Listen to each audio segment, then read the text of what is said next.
mga kawinwin, kumusta kayo? For today's video, nag-iisip na naman ako ng uulamin na makakamura kami dahil sa mahal na bilihin ngayon, dapat maging madiskarte na din tayo. Kaya naisipan ko mag-miswa na may paanang manok at ito ang mga presyo na nagastos ko. Bumili nga rin ako ng paborito kong lato. Pinakuluan ko nga muna itong paanang manok para lumambot at yun din naman ang gusto ko sa paanang manok para hindi mahirap kainin. Nagsalang na din ako dito sa kawali ng mantika at pagka mainit na at sinunod ko na agad ang sibuyas, bawang at luya. Mekos-mekos lang natin at pag lumabas na ang aroma, sinunod ko na nga itong paa ng manok. Sa moment na yan, malambot na talaga ang paa ng manok.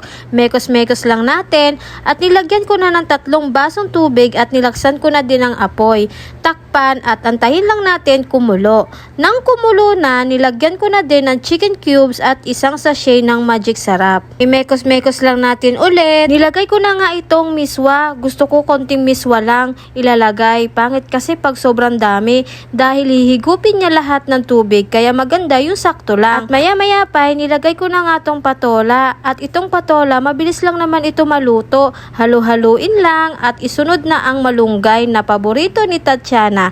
Antayin ko lang maluto ang malunggay at patola at once maluto na, okay na. At ito na ang ating finished cooking. Kung isa ka sa mga nanonood ng aking vlog sa pagluluto mga kawinwin, comment below naman po kung saan na nararating itong video ko. Maraming salamat sa sunod na vlog. Bye!